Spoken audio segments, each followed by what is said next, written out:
Hi, everyone. I am Suzanne Jones, and I am first and foremost a Missense mom. I am also the SYNGAP1 Board of Trustees chair and have been filling in as the development director. So I wear a lot of hats. But we are here today to talk about the SMART project and Missense and really help all of us in the Missense faction of our community understand what our mutation means a bit better. Joining me, I have two other SYNGAP parents, Erin Harding and Catherine Heldy. And they are going to be leading this discussion, and I'm just going to be kind of hanging out. And I will let Erin and Catherine both introduce themselves. Catherine, why don't you go first, please? Hi, thanks, Suzanne. My name is Catherine Heldy. I'm the Chief Scientific Officer at SYNGAP1, also formerly known as Syngap Research Fund. So we've got both our logos here, the new one in the top right and the older one you're more familiar with maybe in the bottom left. So I am a parent of a Syngapian who's 24 years old. He is not a missense patient. However, my background is in human genetics. And so genetics has always been a passion of mine. And the way I see variants and what we can learn from them is very broad. And I'm really glad that I'm a big proponent of the SMART project, the whole SMART program and this project update. So I hope to be able to answer your questions. And here is Erin. Yeah, good afternoon. Thank you for joining us for this great SMART project update. So I'm the father of Jackson, who is a 20-year-old missense patient who is diagnosed 10 years actually to this time period. And my background is within clinical laboratory science. And my master's degree is in immunohematology. So dealing a lot with cellular biology, and which includes a lot with transfusion medicine and how things can go wrong, and which includes a lot of genetics and the technical component of immunology, and again towards the cellular interaction. So again, being a scientist really helps. Working with the team of Catherine and others, family members who have great science backgrounds to really help drive the science within Syngap.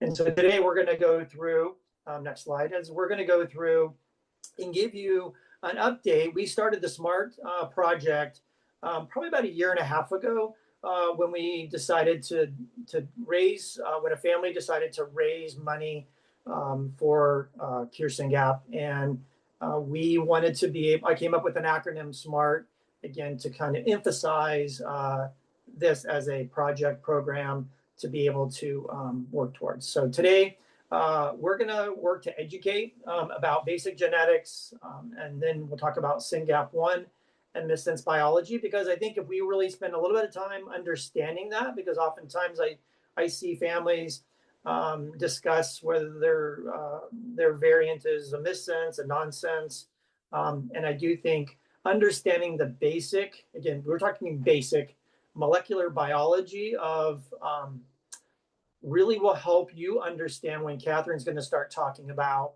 what we're looking to fund for projects, and also what's important would be treatment options, which ultimately goes back to the basic science principles, which companies are using technologies to break the code to fix things that are broken, but they're using basic science to really get to that point. So we're going to go through, do some educating. We're going to provide you an update. Catherine will provide you an update with projects that we have funded over time. And I can tell you, Mike and Syngap1 is very, very interested in solving missense problems and making it a point of importance for the organization. And then lastly, we're going to inspire you and encourage you to help us raise funds to help us towards therapeutic approaches. And Catherine will talk about what's on the horizon as we move towards treatments. Next. So again, we'll quickly, these missense, we'll talk about missense. We'll define through some of the basic biologies. Again, we kind of touched on this, again, the research and then the therapeutic strategies. Next. So basic genetics, let's go to 101. So the next is when we try to make DNA is made up with a lot of different cellular components. But to keep it really simple, you have these three bases: one base of a codon, two bases of a codon, three bases of a codon. Those are called nucleotides. And you can see the G, A, C, and U.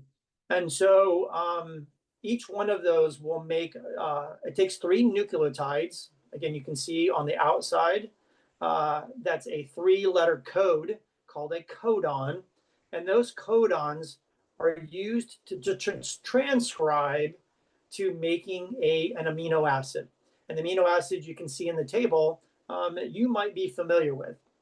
You see the full name of the amino acid, and you also see the three-letter abbreviation. And then later on, I'll show you there's single-letter abbreviations for them as well. And I think I want to point that out because genetic reports that you will see will often use these three-letter or a single-letter abbreviation for the amino acid when it's being represented in the report. And so, for an example, we look to the right, and I do want to point out in RNA, we use a U, and then in DNA we use a letter T. And I'm not going to go into super detail. This is not going to be super formal, so we're going to use really general terms when we talk here and be informal. You can see here on the bottom, the blue, sort of that blue bar across the top, you can see a V for valine, and it's in a position 343. And then again, this is real life. This is what's in the Syngap protein. This is an amino acid, valine, in a position of 343.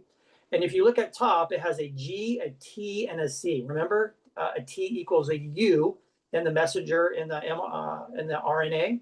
And so if we go to the left and we look at valine in the very bottom left, you can see that there's a G, a U, and a C that make up valine. And the next one over, you have a G for glycine, and then it's in the position 344, and it uses GGC as the three nucleotides that make up that codon, which is going to code for that amino acid, right? And then you can see leucine in the 345 position. And again, we need many proteins or many amino acids to make up a protein or a polypeptide. And so this is sort of again, we want to get you the basics when we talk about a missense variant. And again, I'm going to go back to this table on the right, or this slide will be parsed out a little bit with an example down the road. So next slide. And if anybody is confused, I have to admit that 4 years ago, Aaron spent an hour and a half on the phone with me. I have printouts of those exact pieces of paper taped to my wall where I have circled, because I'm a geek about the data, and I've circled everything that he is talking about for my particular child. I'm confident he would be happy to talk to others as well, even though it only makes this much sense to me still. But go ahead. Sorry. Yeah. I had to give you a plug. Catherine and I are happy to sit down with you. And again, that's why we want to spend a little bit of time kind of giving you this introduction, but we can really parse this out further with you individually. But this gives us a great start. So again, we talk about amino acids. So many amino acids make up a protein. And you can see that there's three basic structures: an amino portion, which is the nitrogen. You have a hydrogen, which is the H, and you have C, which is a carbon with the two oxygens, and the carboxyl is that double bonded oxygen. And then you have this variant R group. Well, this one variant R group changes what the amino acid is called. So it's really, you see these 20 amino acids here to the right. Well, again, it has those three common structures, but the R group will change across all of those amino acids. Also, when those amino acids with those variant R groups changes the property of those amino acids. So it might make them more acidic, it might be more basic, more polar, more negative. So this is important because when we start talking about missense and we're talking about a change in an amino acid, first a nucleotide, which changes an amino acid, again, that means that the amino acid will be different than the wild type in the mutant, which begins to change what we call structure of the protein. And we'll talk more about that. But it's important to understand that amino acids change will change the structure of that protein. And we want to try to understand that. Now, whether it has a clinical effect or not, that's to be known. We'll talk more about that. But just to give you the basics is that, amino acids are different and can definitely impact the protein overall. Next slide. So you can see here is the genome, and your DNA is sitting in a nucleated cell. And that nucleated cell, which you have a lot of, your white blood cells, your skin, and then that's where the chromosome is at. And then that's where your DNA is at. So like we talked about, you can see your A, T, C's, G's in this double helix of the DNA. Well, again, that all comes from what we just talked about is the nucleotides make the codons that transcribe the amino acids, that then the gene contains that information for making the protein. And then you can see an example here that the proteins are what are going to act in the cells and to do work.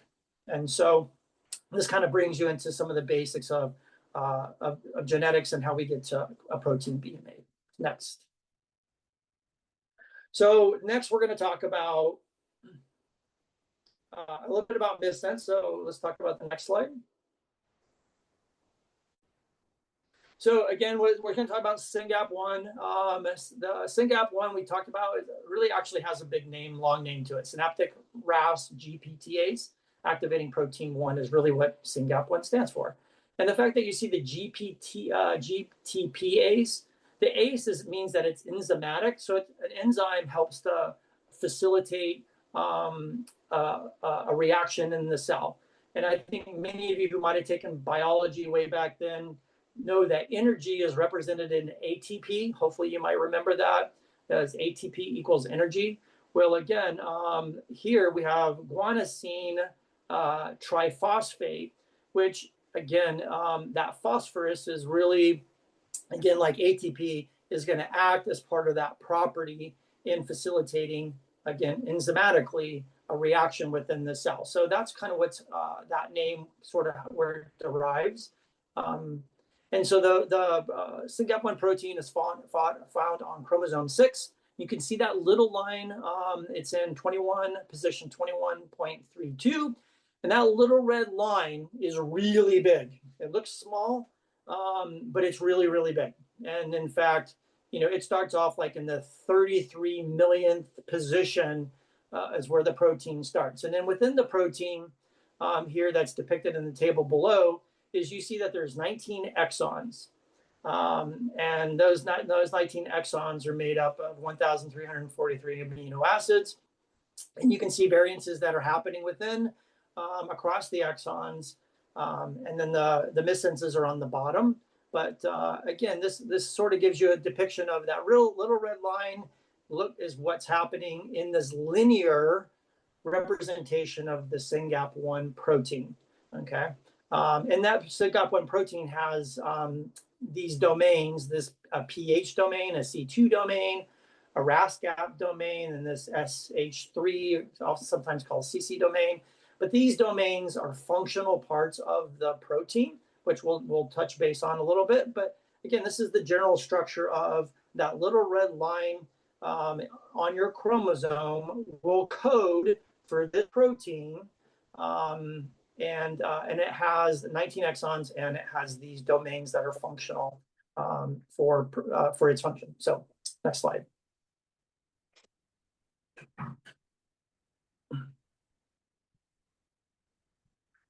So when we talk about SYNGAP1 protein amino acid sequence, this is all of the amino acids that make up the 1,343 that we talked about. So these are all of them. So we talked about 1 and we talked about 2 in position 343 and 344, which is somewhere in here. But these are all the amino acids that make up SYNGAP1. And if you have a missense, actually, Aaron, Aaron, these are the nucleotides, and they code for the. Oh, these are the nucleotides that make up the protein. Okay, thank you. Yeah. So these are all the nucleotides that make up those proteins. So if we were looking for, we'll talk about in the report, the number, thank you for correcting me. But yeah, this is where one of those nucleotides are mistakenly changed, which then will change that coding that we talked about. So again, this is really, again, an opportunity to show you of all of the information that's happening cellularly through the DNA that can go wrong. And there's a lot that can go wrong, but the body does a great job compensating for itself. But I just want to make sure you understand that this is the C of peptides that or nucleotides that we're kind of working on or we're focused on when we're looking at a change happening. Next. So we looked at we see at the top in the alpha table, the pH, the C2 domain, the RAS-GAP domain, the CC or SH3 domain. Again, that's that linear, but you can see that a protein is not linear. It's coiled, it's folds, it's three-dimensional. And so this is a great representation of that. And you can see that in the folding, scientists have worked really hard to identify the domains and what they look like. So again, and this is what's going to interact with other cells. It's going to interact with the membrane. Again, this is these domains are going to be what's interacting in that enzymatic role that the SYNGAP protein is the function. And on the diagram on the right is that SYNGAP influences this RAS-GAP or RAS and RAP pathways, and these are and then downstream are other processes that are happening cellularly. This ERK, this P38 process, and the CREB process. And when I pulled this, these are wild type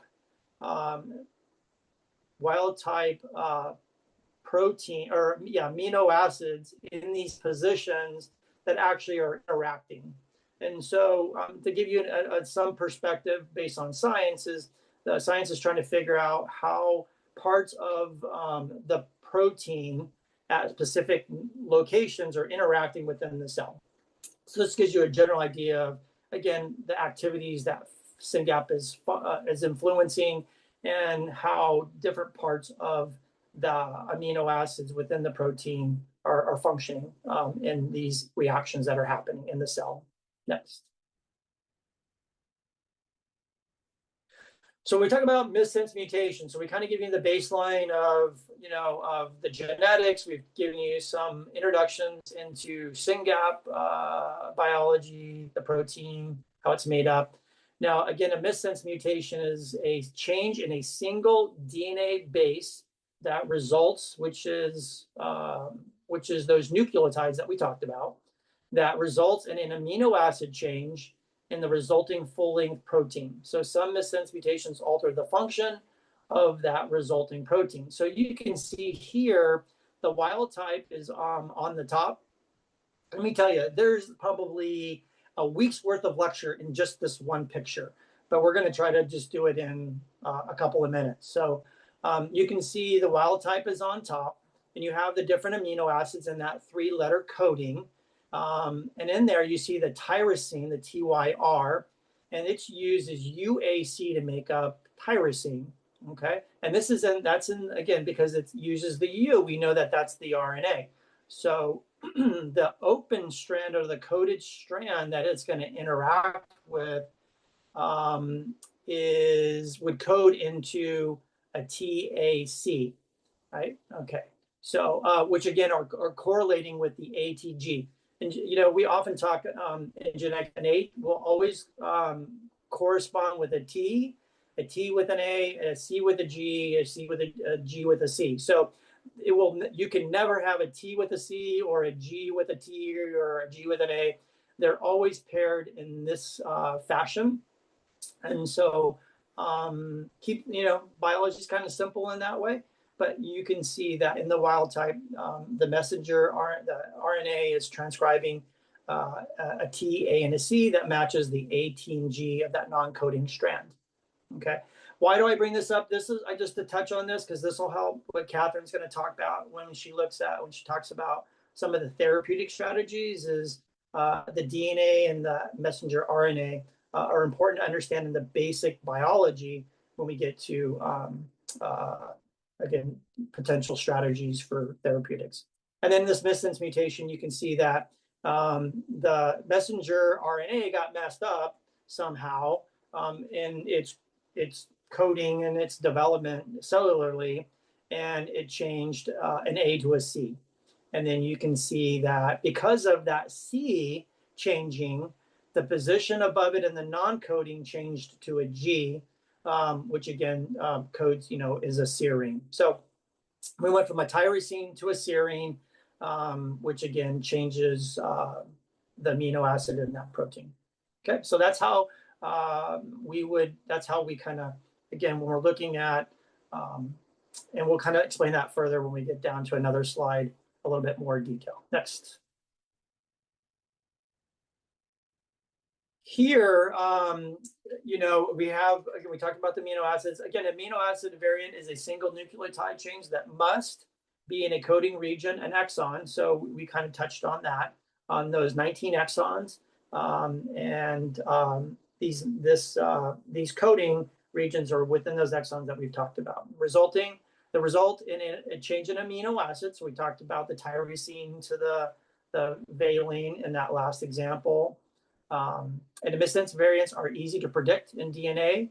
The code is readable. As you can see, we know in those three pairs, the codon, we know what that amino acid is going to be. So things are readable. It is not clear how harmful a missense variant is, pathogenic or benign. Why is that? Again, this is important because when you look at how the protein folds, where the variant amino acid change is occurring, we do not know if it's impacting it may change the structure, but it might not be in a place that changes the function. And so that's why you have here SYNGAP1 and Catherine in this organization trying to figure that out. So, and next, if a pathogenic is not clear, what the result is a disease model. So again, we think, that if pathogenic, not clear, what the result is, disease models. Kathy, do you want to clarify that? Yeah, I just want to say that for the 80% of the SYNGAP mutations that are pathogenic, that stop the protein, those are called haploinsufficient. That means there's a good copy and then the other copy is gone.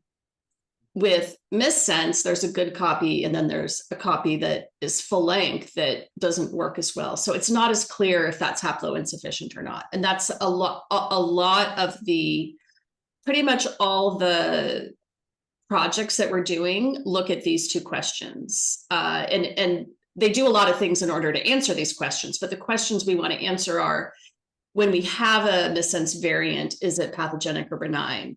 And when we have a pathogenic missense variant, what is the disease model? So those are basically the two questions we want to know for every missense.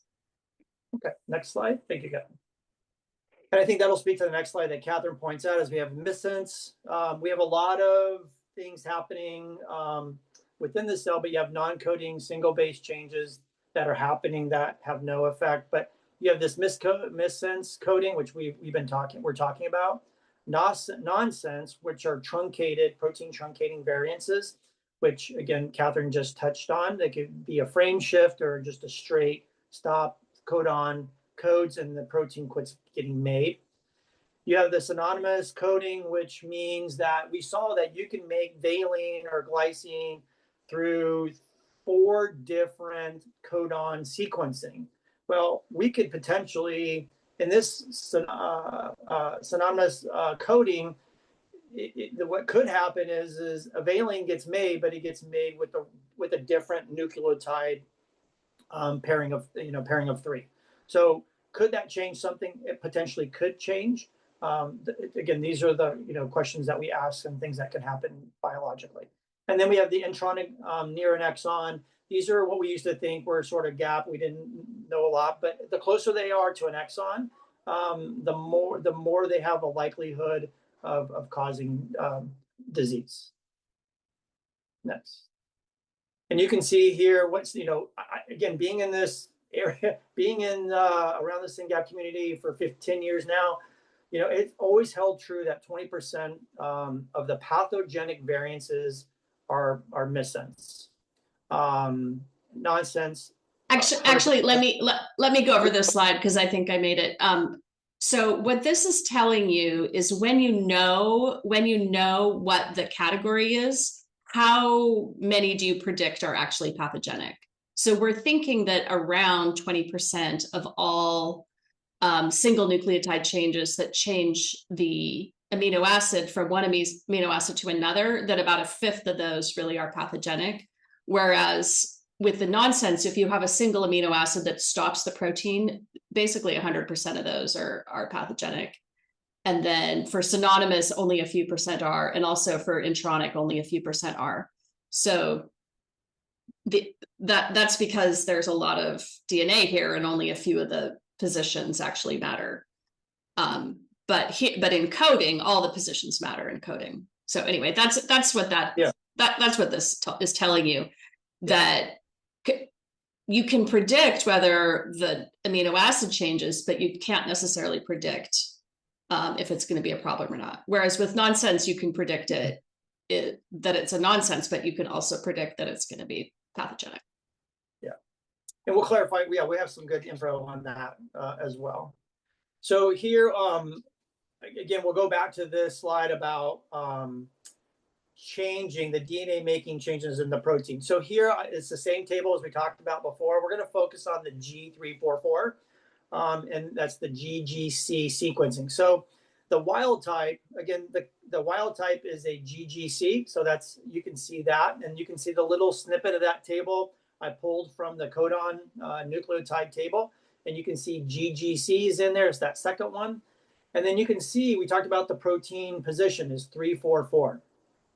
And then based on the genetic report that you can see, the top genetic report where it says glycine, P-glycine 344 serine, again, we can see that the position of which of the three, the GGC changes to make in serine, which one is being affected. Well, if we look at serine, then we can see serine is made up of an AGU and an AGC. And because the position is the same for the second position, the G and the C, we know that first position of G is the one that changed to an A, making it serine. So, and that position is actually that A changed from G to A in the 1030th position of the codon. So that C of nucleotides that Catherine pointed out, that we showed you, the 1030th is a G, and it changed to an A, which again changed the glycine to a serine, and again that amino acid position of 344. Now, another patient who has the same glycine 344 wild type actually changed to valine, because the second position in the GGC changed to U, and you can see in valine where we went, the coding of the nucleotides, that codon is GUC for valine. And again, that was in the 1031 first position where it changed from a G to a T. So when you have your genetic report and you're looking at all these numbers and letters and abbreviations, this is what's on those reports, and that's how they're interpreted by the geneticists and the genetic counselors. And the science of the changes in the DNA. Okay. So again, two real examples. Again, we can work with you. I spent, like Susanna said, I spent hours with her on this and continue to do that. Catherine and I will spend as much time as we can with you to help you understand. But this is sort of the practical part of understanding a missense variant. Next. I just want to make one quick point, which is this point right here. The consequence of the change depends entirely on the sequence around the change. And so the only way you can really look at this, you can look at your genetic report and they tell you what it is. But if you're someone like me, I actually go to a genome browser, which is where Aaron took this screenshot from, and I'll go look there and I'll see what's around it and I'll see what happens. So it's this isn't something that you're expected to do on your own. You get to read that there, but that's how we figure these things out. So I just wanted to point that out. When you have a G to A, you don't know what that means. A G to A could be a nonsense. It could be a missense. It could be intronic. It could be nothing. It could be synonymous. You don't know what that is until you look at where that is within the sequence and what the sequence context is. Okay, next slide. And so, we'll try to speed up a little bit, but if we go to ClinVar, which is a database of variances, which is not, I'll tell you, it is not a complete database.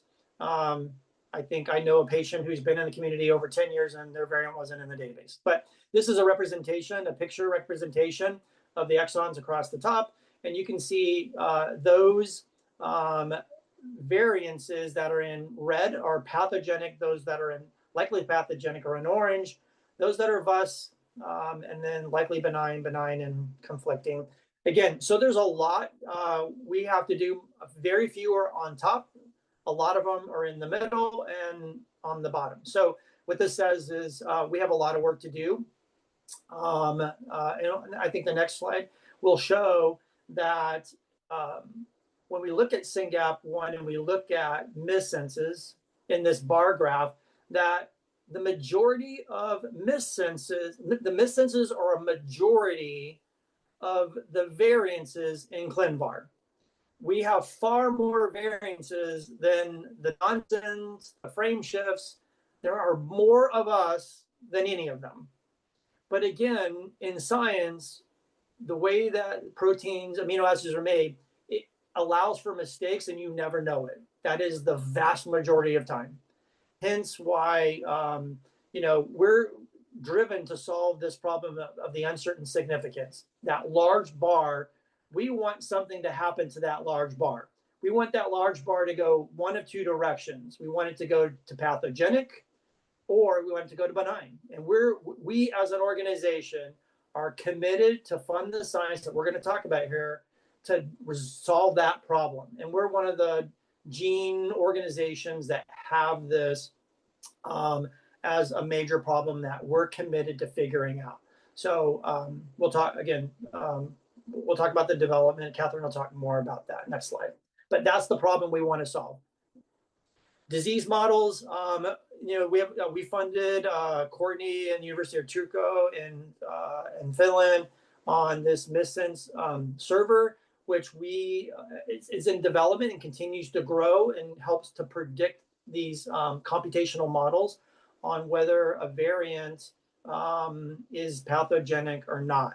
And understand, we look at the science about what we've been talking about across a lot of biology, other proteins, etc. So computational model we have funded and is quite useful. Animal models, we don't have any mice, we don't have any rats. We tried worms, Yelligans, it didn't work really well. And so, there may be opportunities in there, but creating a mice is very expensive. And we just haven't done that yet. We have organoids. I don't know that we have any organoids that are missense today, like with USC and others, but I think there could be opportunities in those 3D models. And then we have so far in our iPSC lines, we have these variances across the exons that we make available to scientists. And if you're interested in creating an iPSC line, please contact myself and Catherine, and we can help facilitate doing that. And we can discuss with you the fundraising that would need to be done and whether it be a value to do that. Next slide. And as I sort of wrap up, I want to turn this over to Catherine. I want to just say that real quickly in summarizing where Missense, where we're at with Missense. So in 1998, 2 independent labs discovered Syngap, the protein. It wasn't until 10 years later that Dr. Michaud in 2009 found it in patients that was disease causing. And you can see those de novo truncating protein mutations that Catherine talked about, where that K is an amino acid in a certain position went to X, which means it stopped. And the frame shift 1, those 3 patients are in publication. But again, that was 10 years later. It took 5 more years. It was in 2013 where Dr. Michaud again published that there were 2 patients that had missense variances. So we haven't been at this that long, where we were able to connect a missense variant being disease causing. And one of these patients I know really well. But again, I just want to, as we transition to the science and the research, I want you to know that we're still in the infancy of missense science, and we're pushing forward. Next, Catherine. Great. Thank you so much, Aaron. Suzanne, do you have any, should I just keep going, Suzanne, or do you have anything you want to stop with? Go ahead and keep going. If anybody has questions, please put them in the chat. And then we are at about 3:40 Eastern. So we've been going for about 40 minutes. So. And you'd like this to end in 10 minutes or so? So that there's questions? That'd be great if you can. Okay, great. Thank you. So I just want to remind everyone that SMART is the program we have. For S is for SYNGAP1, M is for Missense, A is for analysis, R is for research, and T is for therapeutics. So this is all around analysis, research, and therapeutics of SYNGAP1 Missense. So we have funded, there's going to be 2 pages here of grants that we have funded. One is we gave a modest amount of money to Epi MVP. So this is a very large project with 4 genes in it, and their goals are to really have an experimental platform to look at variants of uncertain significance and generate models that very well predict whether something's pathogenic or benign. So this is I guess I'll call this like the VUS issue, and then the second one is going to be the function or disease model issue. So a lot of these are going to be the VUS issue, and this project is going, and even though it was started a long time ago, SYNGAP1 is the last of the genes they're looking at. So they had 4 genes where they're looking at us last, which some ways it's kind of too bad it's so late, but in other ways they like learned a lot for the other genes. So it's not bad that we get to have some of their learnings there. This should be read out, I'd say, in probably about a year. Transcriptobio, formerly Rarebase. This is something where we did a drug screen on 4 cell lines. And well, we did a drug screen, and after the drug screen was done, we looked at some of the top hits on 4 cell lines, 2 missense and 2 that were not missense. One thing this showed was that, and this data is all done, we're not doing any more with this, but one thing it showed is that the cellular behavior in response to drug was a little bit different in the different lines. So that was really interesting to see that not every mutation is going to behave the same in an assay. Michael Courtney is doing some really amazing work, and he's on here twice. We gave him an initial grant in 2022. He was found by a European family who initially asked Dr. Michael Courtney to look at missense, and then we came in and supplemented their modest amount with a quite a much bigger grant. And he's really looking at assays. So SYNGAP1 does a lot of different things. And it's in different cells. And so we have to try to figure out. So it's kind of interesting. SYNGAP isn't all the way gone, right? When it's all the way gone, it's actually not viable. So there aren't people that don't have any SYNGAP1. Everybody who's alive has some SYNGAP1. And so what that means is some of it's working, right? Some of it's working because otherwise you wouldn't even be here. So some of it's working, and we have to figure out where is it not enough? Where is that happening to get the phenotypes that we have? And so there are a bunch of functions in a bunch of places, and he is looking at assays that tell us that, so that we can do each of those assays on every missense and then basically figure out what's working and what's not working. Pekka Postila is doing a similar thing. Instead of using wet lab assays that actually have, cells and proteins and stuff in them, he's doing this all on a computer. So he's doing predictions. That's very interesting work. He has a Missense server, and we can show you that later.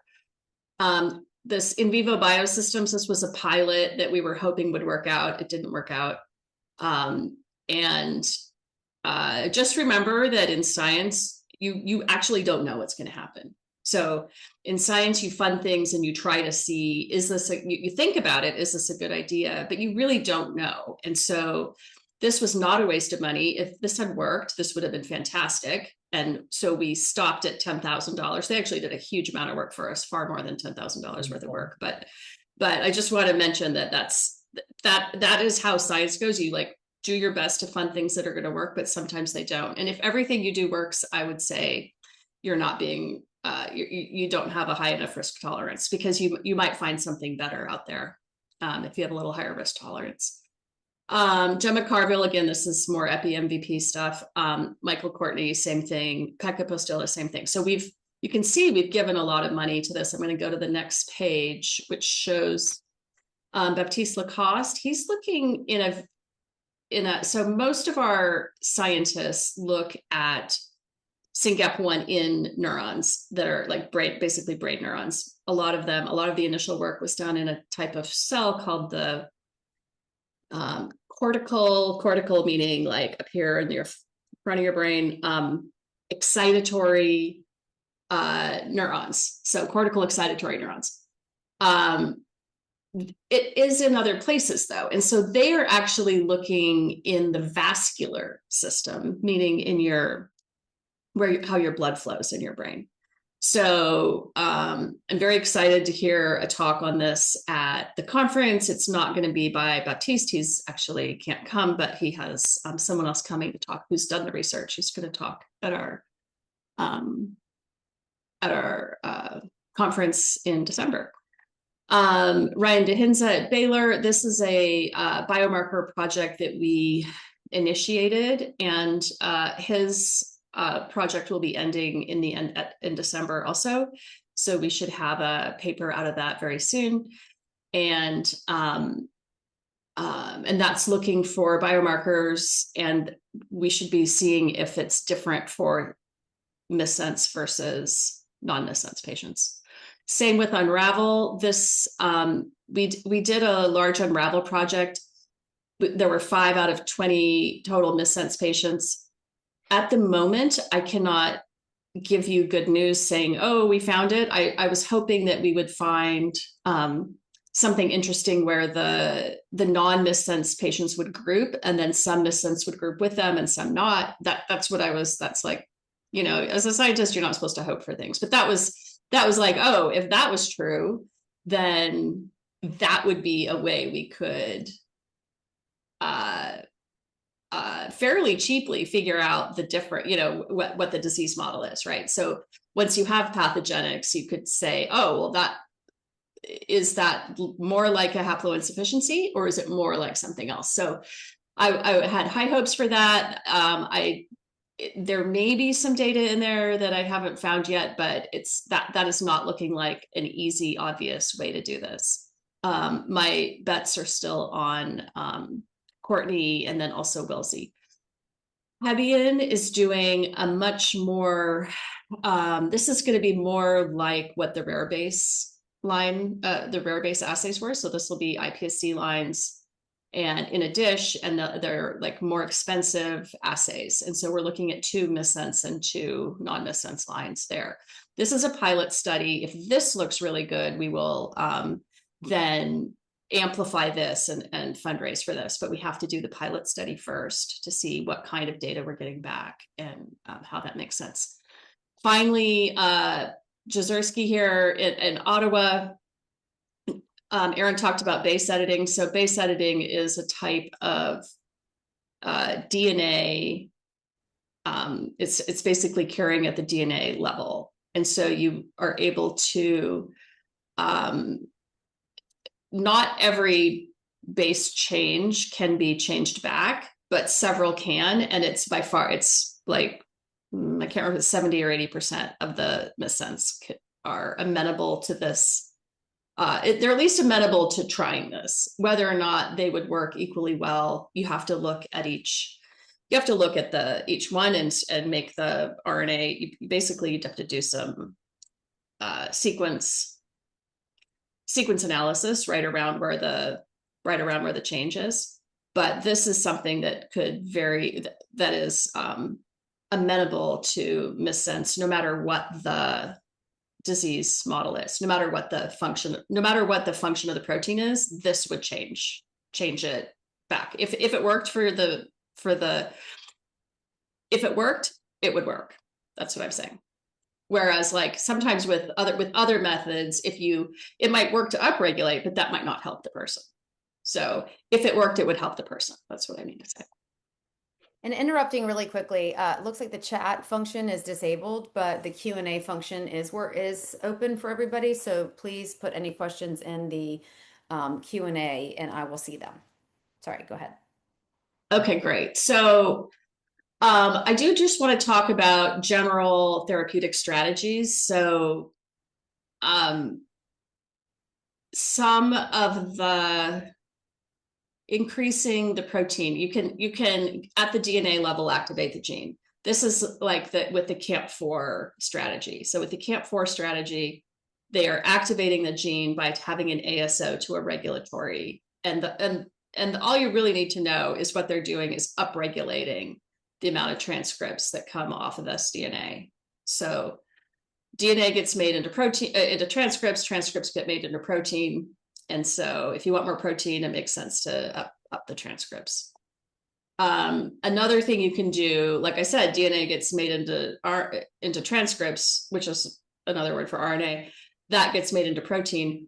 The transcripts don't stay around forever. So I should go back one.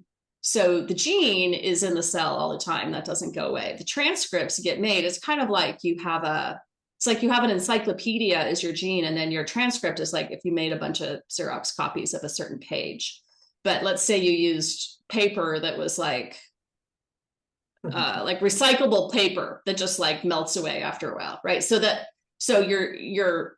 your book, your encyclopedia is like really strong, and it doesn't matter how many times you Xerox it, it's never going to go away. But the transcript, that's going to go away after a little while. So you make a protein, it's there long enough to make protein from it, but it's not there forever. So that's why you can also stabilize the transcript. You can stabilize the RNA, keep it around longer. That way more protein can be made from it. So that's another kind of, so Tango is an example of one of these. And there's a few out here there's a few ASOs out there for SYNGAP1 that do this. Base editing, that's what I was talking about. It goes and corrects at the DNA level. So this one, it doesn't matter what the change is. If it changes it back, you're good. You don't have to know anything about the protein to know that this would be helpful. And this is currently being used in sickle cell disease. And then of course there's small molecules. Everybody is amenable to small molecules. And one thing that really needs to be pointed out is that in the previous therapeutic strategies, those are very long lasting. Those are very, very long lasting drugs. I'm not going to say they necessarily last forever. Some of them are meant to last forever. Some of them are long lasting, like on the order of months. Small molecules, they are long lasting on the order of days or maybe a week, but these wash in and they wash out.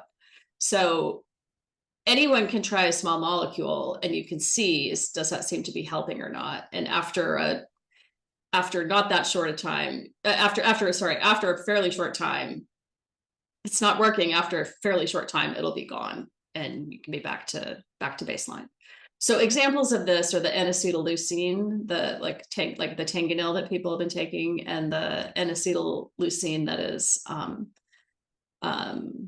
made by Intrabio. 4-phenylbutyrate, which is also similar to Ravicti, and then nortriptyline, which is a tricyclic antidepressant that we found in the rare base screen. So these are all examples of small molecules. Same with the Praxis study right now, which is relutrigine, and that's an anti-seizure medicine, and the Lundbeck study, the Deep Ocean study. DEE is for the developmental epileptic encephalopathy. So neither the Praxis nor the Lundbeck are specific for Syngap, but they include Syngap. If your patient qualifies based on their inclusion criteria, then you can try to be in those studies. Okay, treatment strategies on haploinsufficiency. So I just threw this in there, Catherine, that if yeah, I think we'll just talk about that if we have questions. Yeah, this is something, Yeah. If you want to read something, it's something to read that's very basic. Yeah, not a lot. Okay. Yeah. Okay, great. Well, this is something you guys can look at on your own. And then also let's open it up for questions. And I don't see any written in a Q&A yet, but feel free to throw some in now if anybody has any questions. Obviously, Aaron and Catherine are available later for questions. I am not, because I can't answer them. I'm available for a lot of other things, but not these questions. Well, I just want to say that this is that SYNGAP1 is really dedicated to understanding our disease and understanding it for all patients, understanding what the causes are, understanding what the relief is going to be, right? How do we get relief? Better medicines. So we're really dedicated to that. And I also want to say that so I was a developmental biologist before I had kids. And when you look at how a gene works, it's easy to look at it when you just break it. Like you just break it, you're like, now what happened? But that's not ever where anybody stops trying to understand a gene. You then say, what about all these subtle changes? And that's what that's how I think about missense. Now, subtle changes in a gene, that's not necessarily your lived experience, right? Your lived experience is like having a kid with Syngap, which is a really big disorder. It's a really, it's involved and it's difficult. So I don't want to confuse the issue of patients with variants. Patients are not their variants. Variants are not patients. But as a developmental biologist, it's always important to look at all the types of changes that can be made, not just the ones that came in with a sledgehammer and broke it. So for me, having data from Missense patients is always very, very precious. And so the more people that are interested in being part of the research, the more patients that are interested in donating blood, the more patients that are interested in answering surveys so that we can see how and saying what medicines you're on and whether they worked or not, all that stuff.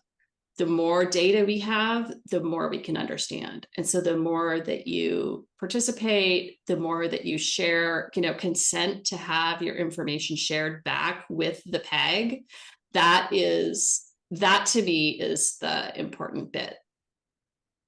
Data is everything. Yes, true. And also I think, something that we've talked about in the past, because we've met for years talking about Missense, understanding the data around the bad copy of SYNGAP for our families is critical because our bad copy is doing something. We know that for a fact. The question is we don't what. And so if we upregulate SYNGAP protein, what could there be a deleterious effect? And so for all of us, we need to understand, what's going on with the bad copy before any of us would can ethically, do something to upregulate SYNGAP protein for our children. So we do have Did you see that there's a question Yep, in the yep. I chat? was going to say we Okay. do have a question from Jenny. So when does the Jezierski project kick off, and what will the indicators be that base editing might be a good approach for missense variants? I actually have a bunch of printouts about that because I did it deep if you need my help, Catherine. I know it's effective for 70% of the people because I am not one of them. But go ahead, Catherine. And by I mean my baby girl. Yeah. So that should start in 2026, and it's a 2-year grant. We're only funding it at an $85,000 level, US level, but it is a 2-year grant, and that is to create a platform. So the platform, even though as Erin wrote in the thing, it's like one missense and one intronic. So what base editing does is it does one change. And so it can do that one change, whether it's missense, nonsense, intronic. Like all 3 of those are single nucleotide changes. And so, like I said, the DNA change is what's important here when we're talking about base editing, but which type it is has to do with the context. It has to do with what all the other nucleotides around it are and what it meant. So that is not a really that's like a really important thing that is already being done in certain disorders. It is not yet being done in neurodevelopmental disorders, but that doesn't mean it won't be. We're just kind of at early days in that. Whereas with ASOs, we're already into ASOs. So that's I can't tell you how long it'll be, but I can tell you that there are there are treatments already, and Erin pointed out what they are in the presentation for base editing. They're not yet for neurodevelopmental disorders. That's a jump. And then this grant isn't, even though it's sort of said one missense in the grant is to make a platform strategy. So, and even though that platform won't work for Suzanne's daughter, it will work for around 70% of the missense out there that we have right now. There's a great YouTube I provide. If you're interested in learning more about base editing, David Liu, his lab he does a great TED talk on base editing. If you're interested, message me, we can send that to you, but it's fascinating. Yeah. And then, it's every single therapeutic has all these things are based on knowing the gene, and they're based on knowing the change. So even though base editing will work for a lot, but not all of the single nucleotide changes, there's something else called prime editing that is even farther out, but that will work for that. So like there's like, it's like a lineup of planes that are like waiting to take off, and but they're still building them. They're still building the planes, but the planes are being built. So the prime editing plane is being built, and that one will work for Janssen. It's just that one's even farther behind the base editing plane, and the base editing plane is even farther behind the ASO plane. So all these things are in process. Well, and so I'm going to But with respect to, as Catherine just said, that's down the line. But for example, she just referenced ASOs. Well, ASOs are coming up right now. So, and those Mhm. tend to be, I mean, correct me when I'm wrong, but say every 3 months you get, say, an injection. Well, that means that that specific therapeutic is not forever. So one of the things that I have been advised is to focus on, number one, small molecule, and continuing to try different drugs every day, that you take every day for my child to see if they're helpful in the here and now. And then also when and if an ASO is ready to consider Missense, to consider to you can try and participate in that as well. Because, this is just where we are in 2025. Like, and we don't have CRISPR yet for us yet. We don't have prime editing yet. We're working on the base editing, which is I think that this Jazerski, acknowledgement and this mild funding we've given has been really exciting and cool. Despite it not being great for my child, I think it's so amazing that we have an option for that we're going down this path. So Mhm. but while we wait for science to catch up with all of us parents, we have other options to keep pushing for as well. That's right. And things that can help sooner and help more cheaply. True. They- Sure. Yeah. So, I mean, we can, if there's are there any other questions that anybody has? If not, Great. I do have one thing I'd like to close with for me. And those were great questions. Thanks, Jenny. And I will say, Erin, if you don't mind, I don't know how you could share that video. I did look at that video, and that the man speaking is in all the AI that I did to research base editing, and we're very lucky to have people like him on the cutting edge of science for sure. Yeah. And by Yeah. we, I mean, all genes. Humanity. Yeah. Yes, Yeah. humanity. Yeah. Yeah. But for anybody who's watching this, or that you're here today, we want to say that, again, being in this business for 10 years, uh, for many, many years, the discussion, the focus was always on the truncating variant proteins, protein truncating variants. And because missenses were such a large, were such a small, missenses were a small fraction and a little more complicated. So the protein truncating variants were more straightforward, easier to deal with. Hence, all of the early conversations, the focus had always been. But again, I just have to give a shout out and thank you to Sandra and to Leon and friends, who really drove the conversation around Missense originally. And so I'm forever grateful to Sandra, Leon and friends. And then, you know, SYNGAP1 and Mike also knows that it is necessary, and we are spending time, energy, and money, through the board, through the organization, through the trust that you have in fundraising, the hard work that Catherine does, the scientific team does, to really change the opportunity and the discussion around missense variances, has happened.